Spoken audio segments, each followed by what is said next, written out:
किसी छोटे से गांव में एक पुराना और वीरान सा किला था। किले के बारे में गांव के बुजुर्गों में कई तरह की बातें फैली हुई थीं।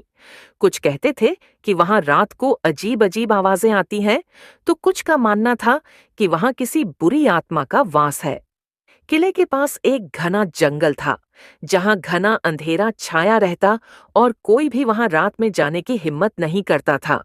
गांव के लोग उस किले से दूर रहते थे, लेकिन एक दिन एक तांत्रिक का नाम गांव में सुनाई दिया, जो दावा करता था कि वह उस किले की रहस्यमयी शक्तियों को शांत कर सकता है। तांत्रिक का नाम था रघुकुल। रघुकुल बहुत ही प्रसिद्ध तांत्रिक था और उसकी शक्तियां अविश्वसनीय थीं। वह किसी भी बुरी शक्ति को नष्ट करने का दावा करता था। उसने गांव वालों से सुना था कि किले में एक चुड़ैल का वास है, जो रात को गांव वालों को परेशान करती है। गांव के लोगों ने उसे किले में जाने का आग्रह किया और रघुकुल ने स्वीकार किया। रघुकुल ने किले की ओर रुख किया। किले के अंदर जाने से पहले उसने कई तंत्र मंत्र पढ़े और अपनी शक्ति को संकेंद्रित किया। जब वह किले में दाखिल हुआ तो उसे वहां का माहौल बहुत ही अजीब सा लगा। किले की दीवारें घनी और काली थीं और हर कदम पर उसे किसी न किसी की नजर महसूस हो रही थी। जैसे ही वह अंदर बढ़ा, अचानक हवा का झोंका आया और उसके सामने एक महिला का रूप उभर आया।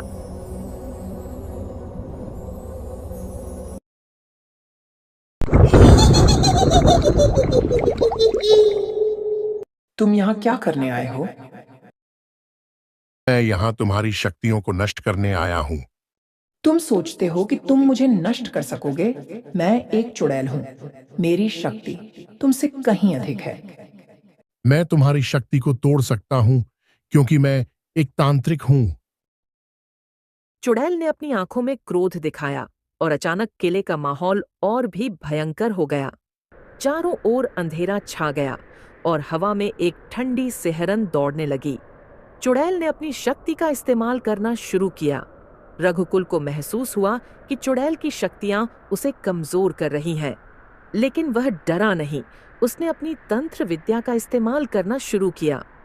चुड़ैल ने फिर से हंसते हुए रघुकुल के सामने एक भयंकर रूप धारण किया। उसका चेहरा विकृत हो गया और उसकी आंखों से आग की लपटें निकलने लगीं।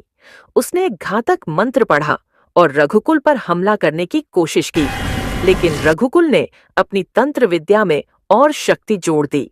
उसने एक विशेष तंत्र मंत्र का उच्चारण किया और अचानक चुड़ैल का रूप धुंधला पड़ने लगा। उसकी आंखों से आग की लपटें मद्धम होने लगीं और उसका विकृत चेहरा धीरे धीरे सामान्य होने लगा। रघुकुल ने चुड़ैल को अपने जाल में फंसा लिया और उसे अपनी तंत्र मंत्र शक्ति से काबू में कर लिया। अब तुम मेरी शक्ति से मुक्त नहीं हो सकती। मैं तुम्हें आत्मा के रूप में बंधन में डाल दूंगा, ताकि तुम फिर कभी किसी को नुकसान न पहुंचा सको। चुड़ैल ने हताश होकर कहा, तुम मुझे कैसे बांध सकते हो? तुम एक साधारण इंसान हो। नहीं, मैं साधारण नहीं हूं। मेरी शक्ति और ज्ञान को समझना तुम्हारे बस की बात नहीं है। कुछ ही क्षणों में चुड़ैल की आत्मा को रघुकुल ने एक विशेष यंत्र में बंद कर लिया। किले का माहौल अब शांत हो गया और काले बादल छट गए। रघुकुल ने किले के अंदर से वह यंत्र बाहर निकाला और उसे गांव में आकर एक मंदिर के पास गाड़ दिया, ताकि चुड़ैल की आत्मा कभी भी किसी को नुकसान न पहुंचा सके।